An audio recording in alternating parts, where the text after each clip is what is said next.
La Escuela de Humanidades y Ciencias Sociales de la Universidad Sergio Arboleda y su área de Filosofía y Humanidades presentan Voces en la Periferia, el podcast donde se encuentran las áreas del conocimiento que hacen grande a la cultura. Voces en la Periferia.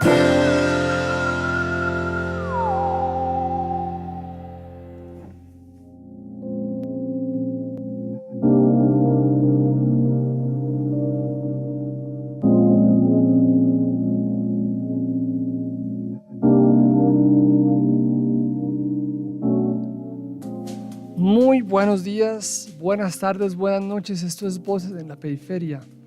En el podcast de hoy tenemos a dos invitados espectaculares y vamos a hacer el lanzamiento de un libro. Este libro se llama Racionalidad analógica en la educación y en el arte. Me permito darle la bienvenida a la profesora Laura Camila Barragán Lizarazo, egresada de nuestro programa de Filosofía y Humanidades y con maestría en Educación y Derechos Humanos de esta Universidad de Sergio Arboleda y actual profesora de Filosofía en la Universidad Nacional Abierta a Distancia, UNAD, en las cátedras de Metafísica y Literatura Antigua. Y nos acompaña también el profesor doctorando Daniel Felipe Moreno Sarmiento, egresado de nuestro programa de Filosofía y Humanidades, tiene maestría en Educación y actualmente hace su doctorado en filosofía en la Universidad Javeriana. Él es experto en transhumanismo y todo lo que tiene que ver con la filosofía de la tecnología, investigador connotado del Grupo Lumen y líder del semillero Galatea. Bueno, ya hemos hecho como una presentación de ustedes dos como líderes profesionales en la educación, en la filosofía. Cuéntenme un poquito el libro que estamos lanzando, pues cómo está constituido, como la información general, la gente se va a encontrar con qué contenidos. Bueno, el libro de Racionalidad analógica en la educación y en el arte es una reflexión que parte en principio de un proyecto que se articuló con la UNAM en México a través del profesor Mauricio Beuchot Puente. Con él hemos trabajado varios proyectos y uno de estos es este libro. Entonces, el libro nos muestra como un horizonte muy rico de propuestas de varios autores. Una primera que empieza con una reflexión sobre educación y racionalidad analógica, allí donde explicamos qué es la educación, qué concebimos como racionalidad analógica. Van acompañando estas propuestas también desde el punto de vista de la hermenéutica, de Heidegger, de Gadamer, también de Ricoeur.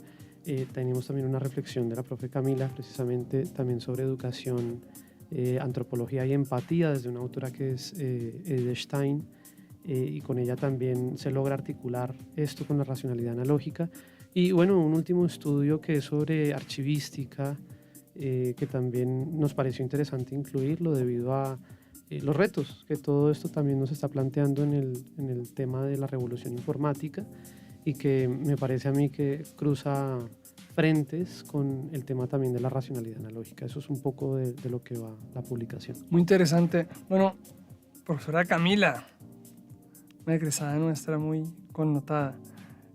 ¿Qué quiere decir racionalidad, no? O sea, ¿cómo se entienden, ustedes como autores, cómo entienden racionalidad y cuál es la relación con la analogía? Y si quieren contestar los dos, pues interesante.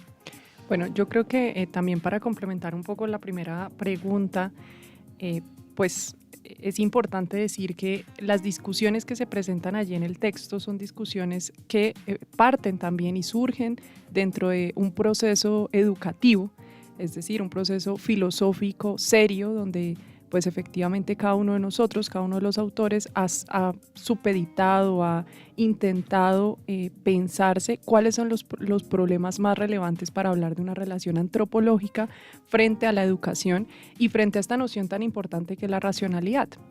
Y frente a ello, nosotros tenemos que decir que en la actualidad hay diversas posiciones de la racionalidad, ¿no? Hay unas posiciones mucho más reduccionistas, fisicalistas y otras de pronto un poco más por decirlo así, literarias. que también dañan o digamos que permean negativamente la visión de lo que es la racionalidad. Entonces, digamos, partiendo de estas problemáticas que surgen en clases desde nuestro pregrado, ¿no? Y que van ascendiendo también con nuestros posgrados, pero también con nuestros ejercicios intelectuales, ya siendo docentes y enfrentándonos nuevamente a un modelo educativo que nos enfrenta tanto de docentes como estudiantes, empezamos a pensar que la racionalidad debe ser reflexionada nuevamente, debe ser revisada nuevamente por la filosofía, pero no cualquier filosofía, sino una filosofía de carácter también clásico, pero una filosofía que permita también el diálogo con los problemas actuales con los que cuenta pues la humanidad. Y frente a ello entonces se concibe la racionalidad como un ejercicio espiritual, ¿sí? Como un ejercicio humano, como un ejercicio inmaterial también que comparte claramente unas cualidades y un ejercicio físico, orgánico, pero que efectivamente trasciende nuestra organicidad, trasciende nuestro aspecto físico y por ello puede captar cuestiones esenciales, puede captar abstracciones, por medio de la abstracción captar lo esencial. Y frente a ello, nuestra apuesta también en el texto es apostar nuevamente a esa respuesta de que sí es posible conocer y que sí es posible conocer la realidad y que además de ello no la podemos conocer desde un aspecto meramente reduccionista, sino que necesitamos conocerlo de manera analógica. Y creo que ahí sí le cedo la palabra al profesor Daniel, que es el más como versado en este concepto de la analogía, también para dar cuenta de la importancia de la analogicidad en la racionalidad y claramente frente al arte y a la educación que se plantean aquí en este texto. Sí, para complementar lo que la profesora Camila bien ha dicho, empecemos por una definición tal vez de razón que nos sirva para podernos entender. La razón es una facultad del entendimiento, una facultad humana, al igual que la inteligencia, la conciencia, la memoria intelectual, ¿no? Pero entonces, ¿cuál es la característica de la razón que la hace distinta a las demás? Es precisamente el hecho de que se atiene a lo particular, está en contacto con el mundo empírico y por lo tanto se diferencia de la inteligencia. La inteligencia más bien tiende hacia lo universal. Le compete lo que decía la profesora Camila, abstraer, es decir, separar, sustraer de las cosas reales lo que estas mismas son. Y esto lo logra a partir de lo que nosotros llamamos concepto o idea, que es una representación que está en nuestro entendimiento y que nos muestra lo que son las cosas. Entonces, partiendo de esto, la razón, ¿qué es lo que hace? La razón toma unos principios, axiomas, a partir de los cuales puede concluir otras verdades. La disciplina que nos enseña a razonar de la manera correcta es la lógica. Y la lógica por eso es no solo ciencia, sino también es un arte, porque es ciencia en virtud de que busca el razonamiento correcto, ¿no? Para demostrar la verdad. Pero demostrarla implica eso, un ejercicio artístico también. Entonces nuestros discursos son reflejo de eso, de que tanto hemos trabajado retóricamente, pero también lógicamente, para poder cohesionar una serie de juicios que tenemos sobre la realidad y poderlos nutrir sólidamente de lo que es la realidad y afirmar lo que las cosas son. Hay una cosa muy bella que planteaba la profesora Camila y es el ámbito espiritual. Comenzar a pensar la racionalidad desde la espiritualidad. Qué hermoso. ¿Esa invitación a quién va dirigida? Y va dirigida para los estudiantes. Es que precisamente todo esto que estamos nombrando es un ejercicio que es inmaterial, es decir, es inmanente. Demanda de nosotros el hecho de poder cultivarnos anímicamente. Y bueno, para unir esto con la analogía es un término griego que significa proporcionalidad. Para los latinos esto se decía en latín proportio, que quiere decir como armonía entre partes. ¿Sí? Es una parte pero trabajando en conjunto orgánico con una unidad que está, digamos, de fondo. O sea, la unidad se encuentra en cada una de las partes, ¿ya? Y esto hace que las partes tengan armonía entre sí. Entonces, lo que es algo genial, porque cuando hablamos de racionalidad analógica, entonces hablamos que tiene que haber una proporcionalidad entre lo que razonamos y la realidad que estamos razonando, ¿no? Y esta tensión la tenemos que mantener, la ontológica, la lógica, la epistemológica y la ontológica. Yo creo que eso es muy importante hoy que estamos más bien habituados al relativismo, al subjetivismo. Esta filosofía clásica, como lo decía la profesora Camila, en la que se inspira todo este proyecto, responde a la posmodernidad tan relativista y nihilista. Espectacular. Bueno, ¿y cómo entender en el siglo XXI la educación a partir de esto que ustedes están proponiendo, esta concepción analógica de que está en el libro, ¿no? Porque la educación cambia. Ahorita el profesor Daniel nos está hablando lo que antiguamente se llamaba como trivium, la lógica, ¿no? La palabra bien pensada, ¿no? El trivium y el quadrivium. Y miren cómo va evolucionando la historia. Estamos en trivium, pero nos vamos a meter también en el quadrivium, seguramente si hay aritmética, si hay geometría, si hay música, si hay posibilidades de astronomía, ahí entraría. Y al otro lado, pues obviamente gramática, pues toda la retórica y pues la lógica acompañadas. Entonces la pregunta es bien elemental. ¿Cómo entender esa educación en el siglo XXI desde esta propuesta analógica? Es bien interesante, pero ¿cómo la entendemos? Yo creo que uno de los grandes retos de la educación contemporánea es haber pasado por dos espacios temporales. La modernidad, por un lado, con la apuesta de que la racionalidad, pero una razón desgarrada de lo que es el hombre, ¿no? Una razón que pone todo el sentido ni siquiera en la capacidad racional espiritual, sino una capacidad racional meramente matemática, por decirlo así, ¿no? Científica, y bajo esto elimina ciertas posibilidades de comprender el mundo fuera de la evaluación científica. Pero después de ello también hay otro factor que influencia a nuestro sistema educativo y son los movimientos psicologistas. Y estos movimientos psicologistas, por un lado, han reducido al sujeto a meramente sus actos o a meramente sus emociones o a meramente su psiquis y han caído también en un error. Por un lado en esa reducción, pero también por el otro lado, hacernos pensar que el sujeto también es relativo. O sea, volvemos a una discusión que ya se planteaba desde Sócrates, desde Platón, y frente a este conflicto, estas discusiones que se presentaban con los sofistas, sobre todo con Protágoras, y decir, es que la educación no debe estar adecuada a las necesidades particulares y subjetivas de los hombres, sino que debe responder a fundamentar, a formar a los sujetos en sus cualidades, en sus facultades más esenciales.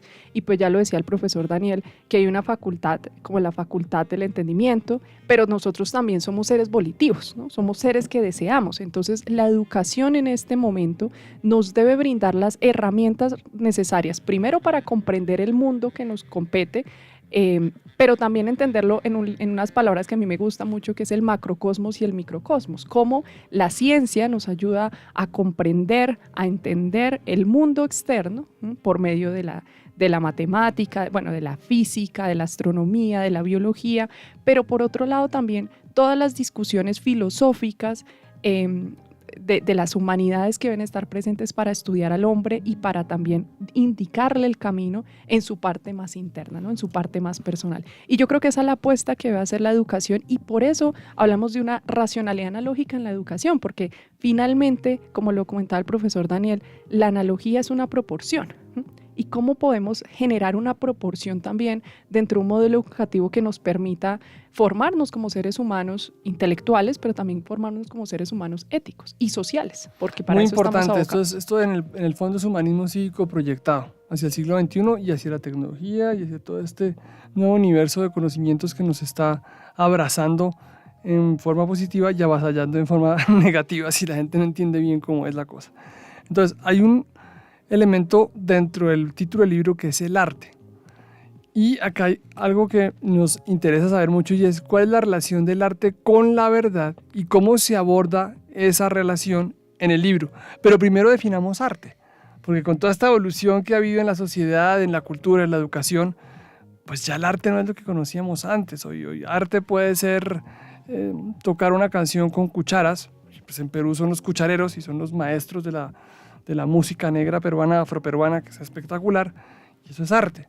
Son dos cucharas y uno puede hacer música con dos cucharas, bueno, pero también puede ser arte una persona que se le ocurrió tirar pintura desordenadamente en un cuarto y entonces pone un video y comienza a ver las cosas. Ya no es Miguel Ángel, ya no es Leonardo da Vinci, ya no es Picasso, ya no es nuestro Botero, que eso era el arte que lo entendíamos antes, aunque eso es el arte ya mayor. ¿Cómo se define arte hoy? Y ese arte relacionado con la verdad para llegar finalmente a atender la propuesta que ustedes hacen en este libro tan interesante y oportuno, porque hoy la gente joven debe vincular al humanismo clásico, o sea, es un renacimiento lo que estamos enfrentando, pero con lo que tenemos hoy. Sí, es un nuevo renacimiento sin duda. Voy a tratar de articular educación, arte, para concluir con este tema de la relación de estos dos fenómenos con la verdad.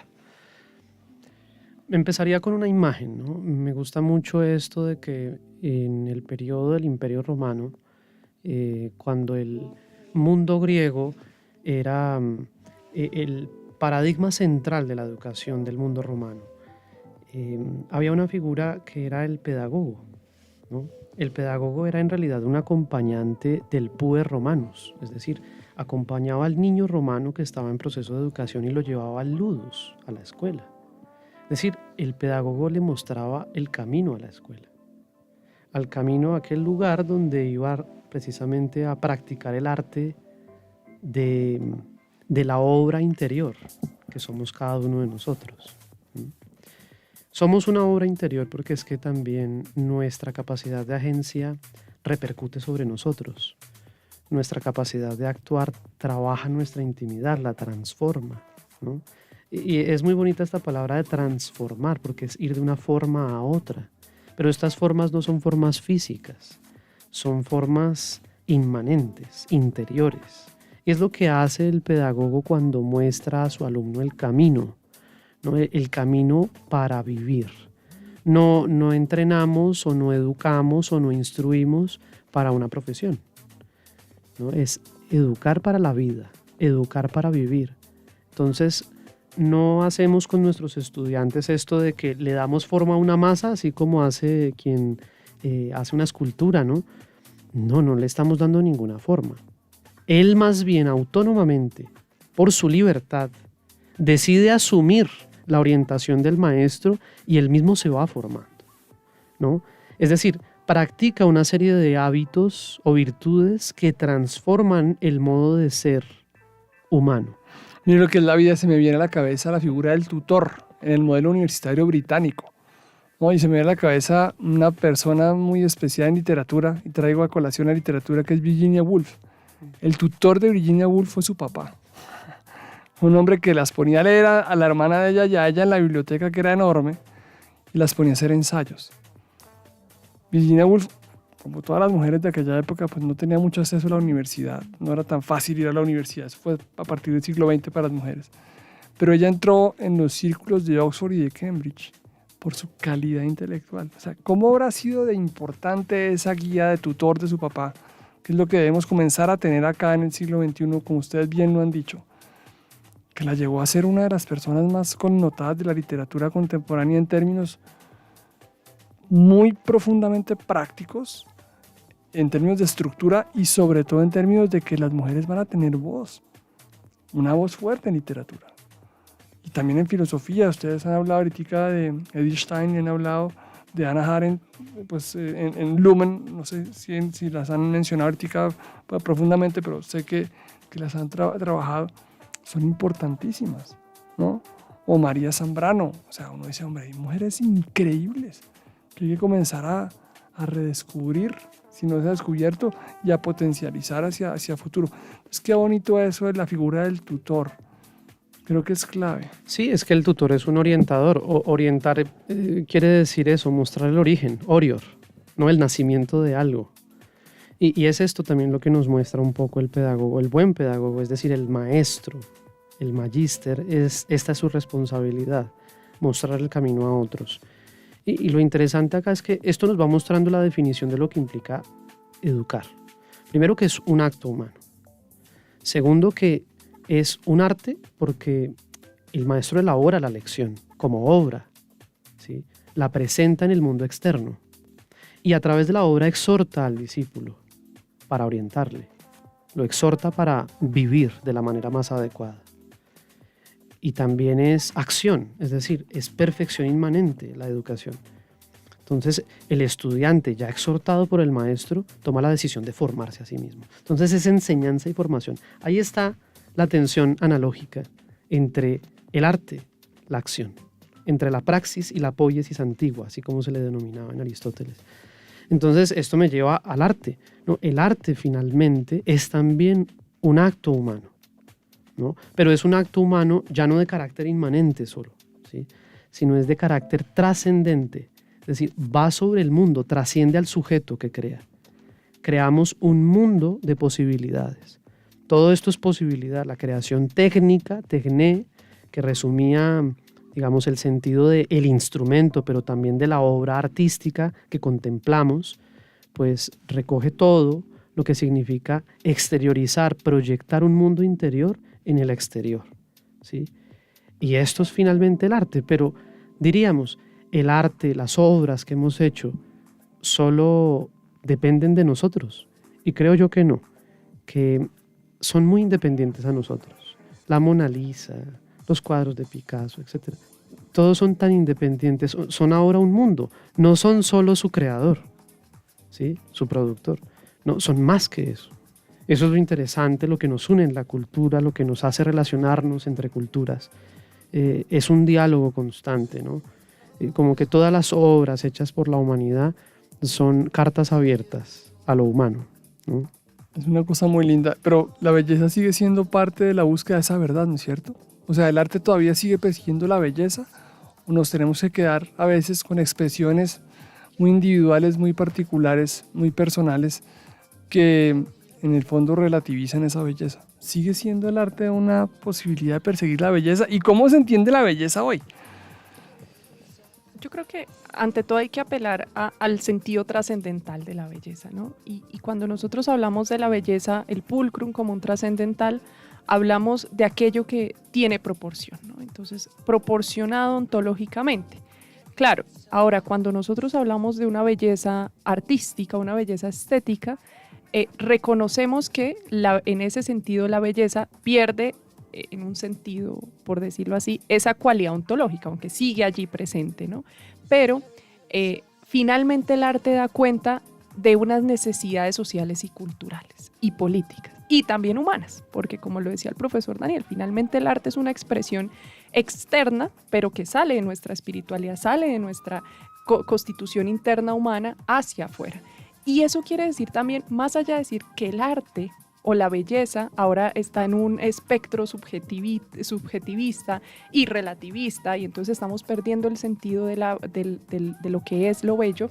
Yo creo que estamos perdiendo el sentido de cómo nos entendemos como humanos, qué tenemos hacia adentro, qué estamos expresando, qué estamos exteriorizando. Y ahí es donde debemos otra vez volver la mirada hacia este humanismo clásico, porque lo que nos dice es que hay algo en nuestra sociedad que nos manifiesta una enfermedad o que nos manifiesta algún vicio, ¿no? Alguna degradación de... y es también por esto mismo, ¿no? Por lo que empezamos diciendo y de las apuestas a veces tan materialistas que se han hecho al hombre, también por sistemas políticos y económicos que cada vez manifiestan más que nos volvamos más cerrados, que no pensemos en el otro, ¿no? Y el arte también es un ejercicio que se realiza con los otros, así como la educación también es un ejercicio comunitario, es un ejercicio social, no es un ejercicio individual. Pero entonces allí lo que tendría por decir es efectivamente esto, ¿no? La belleza actualmente responde a unos cánones que se necesitan, que nos refieren también a necesidades humanas, sociales y económicas, que finalmente lo que nos deberían llevar es a evaluarnos qué está pasando con nosotros, qué pasa como humanos, qué debemos cambiar en nuestro sistema educativo, qué debemos aprender en la filosofía. Tal vez dejar de hablar de tanto existencialismo, ¿no? Que a veces nos lleva a esa ruta pesimista, un poco oscura y demás, y pensar en unas filosofías mucho más optimistas, mucho más apostándole al sujeto humano y a todas sus dimensiones que se pueden desarrollar y perfeccionar.